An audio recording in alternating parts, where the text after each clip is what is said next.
Hi all, അസ്സലാമലൈക്കും. Welcome back to Silna's kitchen. ഇന്നത്തെ recipe ഭയങ്കര വെറൈറ്റി ആയിട്ടുള്ള എന്നാൽ നല്ല ടേസ്റ്റി ആയിട്ടുള്ള ഒരു അടിപൊളി റെസിപ്പിയാണ്. ഭയങ്കര സിമ്പിളായിട്ട് തയ്യാറാക്കി എടുക്കാൻ പറ്റുന്ന നല്ല സോഫ്റ്റ് ആയിട്ടുള്ള ഒരു പഞ്ഞ് പോലത്തെ പലഹാരമാണ്. സ്കൂൾ വിട്ട് വരുന്ന കുട്ടികൾക്ക് തയ്യാറാക്കി കൊടുക്കാനാണെന്നുണ്ടെങ്കിലും അതുപോലെ തന്നെ വൈകിട്ട് ചായയുടെ കൂടെ കഴിക്കാനൊക്കെ ആണെങ്കിലും ഒരു അടിപൊളി ടേസ്റ്റി ആയിട്ടുള്ള ഒരു ഈവനിങ് സ്നാക്സിന്റെ റെസിപ്പിയാണിത്.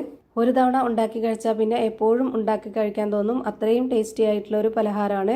അപ്പോൾ ഇതെങ്ങനെയാണ് തയ്യാറാക്കി എന്നറിയാനായിട്ട് വീഡിയോ സ്കിപ്പ് ചെയ്യാതെ മുഴുവനായിട്ടൊന്ന് കണ്ടു നോക്കണേ. റെസിപ്പിയിലോട്ട് കിടക്കുന്നതിന് മുമ്പായി സിൽനാസ് കിച്ചൺ ചാനൽ ആദ്യമായിട്ട് കാണുന്നവരാണെങ്കിൽ പ്ലീസ് ഒന്ന് സബ്സ്ക്രൈബ് ചെയ്തേക്കണേ. ഒപ്പം തന്നെ ഈ വീഡിയോസ് നിങ്ങൾക്ക് ഇഷ്ടപ്പെടുകയാണെങ്കിൽ ഒരു ലൈക്ക് ചെയ്ത് ഷെയർ ചെയ്ത് സപ്പോർട്ട് ചെയ്യാനും മറക്കരുത്. ഇനി നമുക്ക് ഇതെങ്ങനെയാണ് തയ്യാറാക്കി നോക്കാം. ഇതിനായി ആദ്യം തന്നെ ഞാനിവിടെ ഒരു പാത്രത്തിലേക്ക് 250 ml കപ്പിന്റെ അളവിൽ 1 കപ്പ് വറുത്ത റവയാണ് ഇട്ട് കൊടുക്കുന്നത്. വറുത്ത റവ തന്നെ എടുക്കാൻ വേണ്ടി നോക്കുക, എന്നാലാണ് നമ്മൾ ഉദ്ദേശിക്കുന്ന ആ ഒരു പരുവത്തിൽ ഈ പലഹാരം കിട്ടുള്ളൂ. ഈ ഒരു കപ്പ് റവയ്ക്ക് വേണ്ടിയിട്ടുള്ള ഇൻഗ്രീഡിയൻസിന്റെ അളവാണ് പിന്നീട് അങ്ങോട്ട് കാണിക്കുന്നത്. ഇനി ഇതിലേക്ക് വേണ്ടത് കോഴിമുട്ടയാണ്. ഞാനിവിടെ 2 കോഴിമുട്ട ഇതിലേക്ക് പൊട്ടിച്ചൊഴിച്ചു കൊടുക്കുന്നുണ്ട്. മുട്ടയ്ക്ക് പകരമായിട്ട് വേറൊന്നും ചേർക്കാനില്ല. മുട്ടയുണ്ടെങ്കിലാണ് ഈ ഒരു പലഹാരം പ്രത്യേകമായിട്ടൊരു ടേസ്റ്റും സോഫ്റ്റൊക്കെ കിട്ടുള്ളൂ.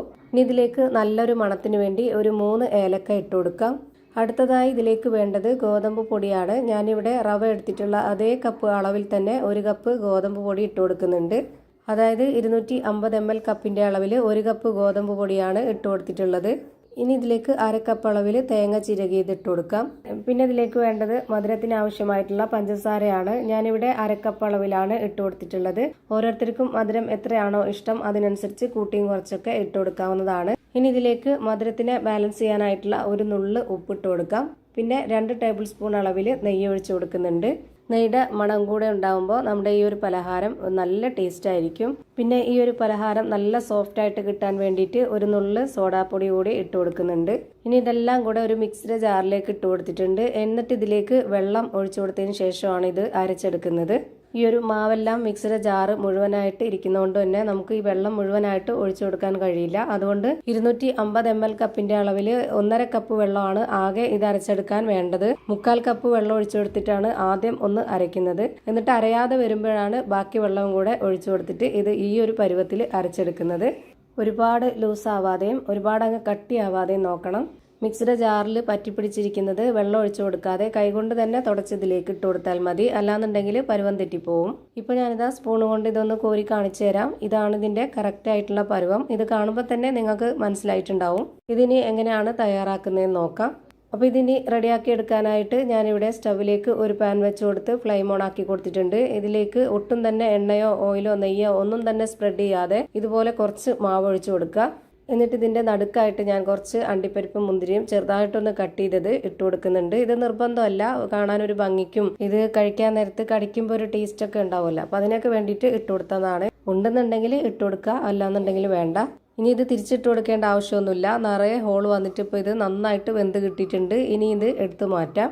ഇനി വീണ്ടും ഇതിലേക്ക് ഒരു കയ്യിൽ മാവ് ഒഴിച്ചു കൊടുക്കുക. എന്നിട്ട് ഇത് ലോ ഫ്ലെയിമിന്റെയും മീഡിയം ഫ്ലെയിമിന്റെയും ഇടയ്ക്കുള്ള ഫ്ലെയിമിൽ വെച്ച് കൊടുക്കുക.